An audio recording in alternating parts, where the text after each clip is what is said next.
Hello guys, welcome again to Two Abundant Acres.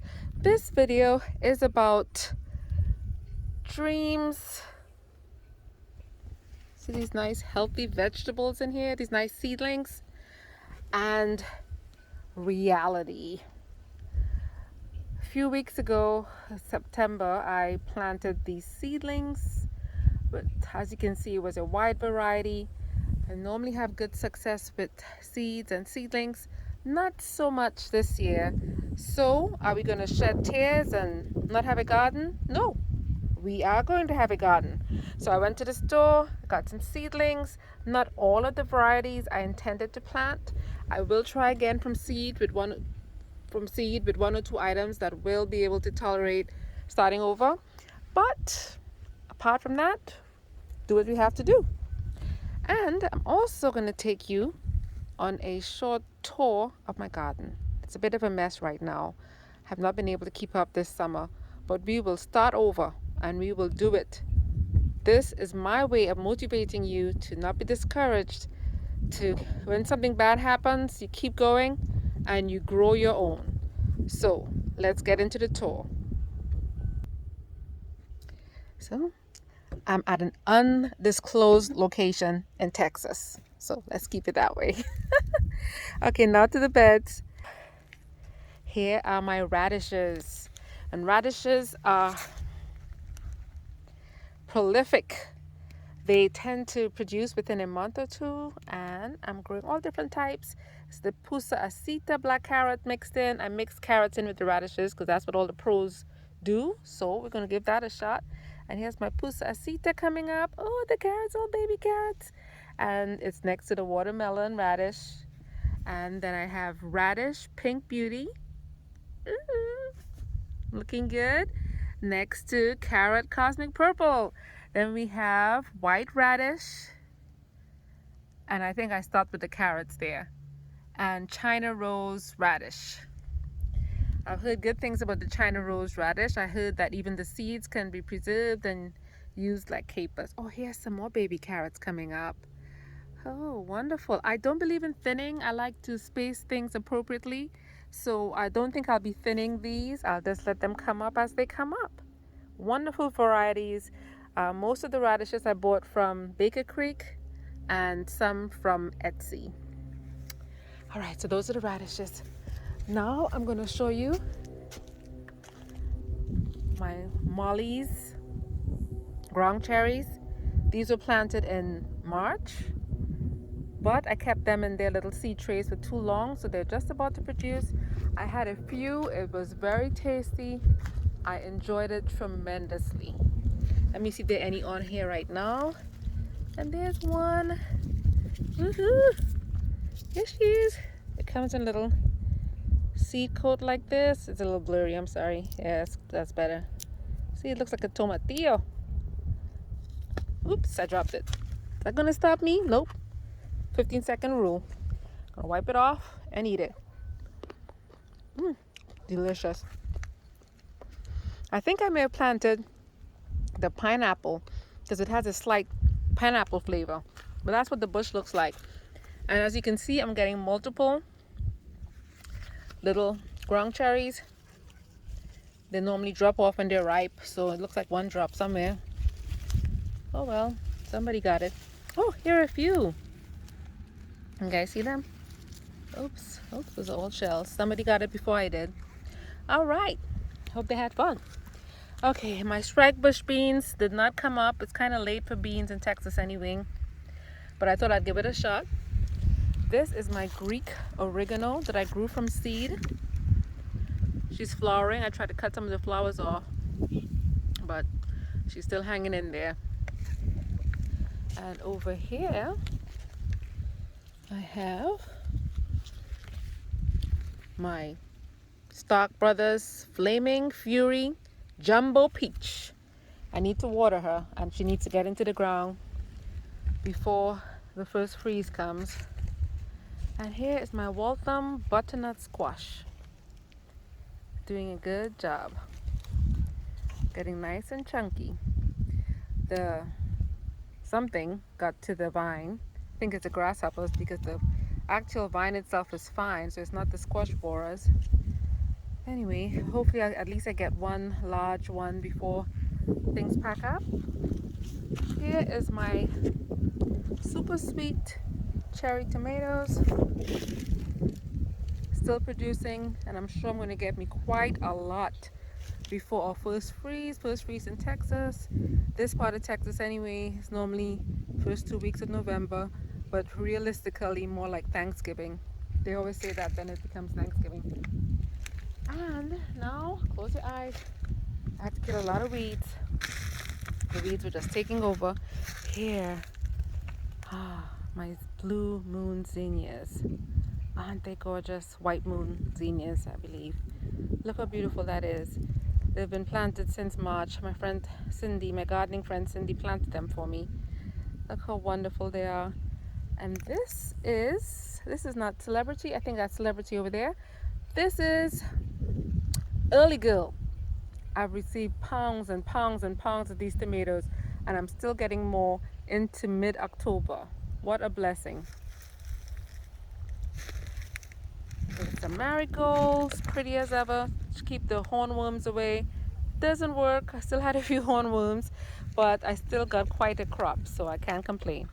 I got pounds and pounds of tomatoes. I'll show you guys later.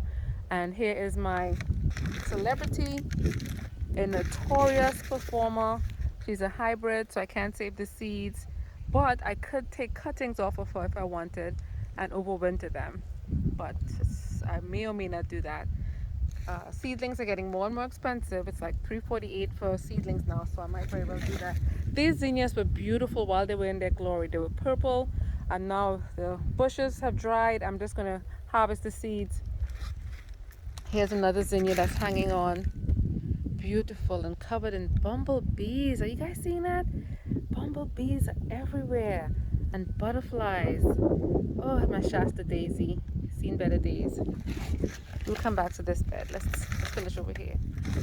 And my prized possession is my watermelon. I had two, but I ate one of them.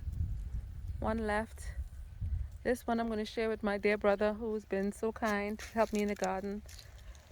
Help me cut the grass. Let me tell you what type it is. It is black diamond. Black diamond. It's full of seeds, but it's so delicious. Now let me show you my jacked up okras. This is the red jing from Baker Creek. It's covered in aphids and ants. I've washed off the aphids. Now it's time to get mean. They probably need to be sprayed. I try to find something organic to spray with, but they're gonna die. This is my kale from last winter that I allowed to stay in the garden over the summer, and they are making a comeback. So I will be having kale. Some more marigolds with a bumblebee on it. Can you see it? Oh, I scared him. Here is my baby okra. Eggplant. Look at that. I think it's Black Beauty. Isn't that gorgeous? And here's some more jing okra from Baker Creek before the aphids and the ants get to it. Good Lord. Okay, I definitely have to give up and spray. And more marigolds. This I thought was my red Russian kale, but it is actually, I think it's a kohlrabi trying to make a comeback. I think it is. Yep, the leaves look like kohlrabi. The green okra was pathetic. I think it's clumped and spineless. The ants and the aphids ate it all. It's just ridiculous. Ridiculous. And here in this bed is my English peas. I have different types coming up. I have snow peas, mammoth, sugar snap. One of the snow peas came up. That's sad. None of the plain sugar snaps. I think it was some type of hybrid. My sugar daddy, not one came up. My Amish snap peas did not come up either. Disappointed. The Amish are supposed to be efficient. Never mind, we'll try again next year. And however, my fava beans are doing really well. I did 1, 2, 3, I think I did 6 of them, and 1, 2, 3, 4 came up. So that's good germination right there. Sugar snap peas, Hamish peas, sugar daddy peas, not so much. And I can see this one that never germinated. Oh well, see you next year, fella. I'm gonna try again. I think I did one more type of peas. I think it's called Lincoln peas, and those are coming up too. Final thing I want to show you in my fall garden here in Texas is my Maya lemon. I'm hoping I might get a lemon before the frosts flowering again. I was very bad this summer. I didn't water them as much as I should, but they're still trying.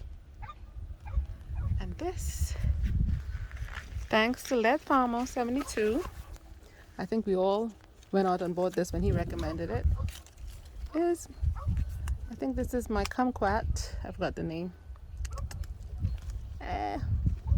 You guys know what it is. That Asian kumquat that's sweet on the outside and sweet on the inside. I forget what it's called, but it's a sweet kumquat nevertheless. So I look forward to getting some kumquat jam and fresh kumquats for eating. Probably even make some marmalade with the kumquats. This my lemon is not flowering. Decided to do what he wanted. Earlier this year, I made a video about growing rosemary and growing lavender. Mine were neglected again.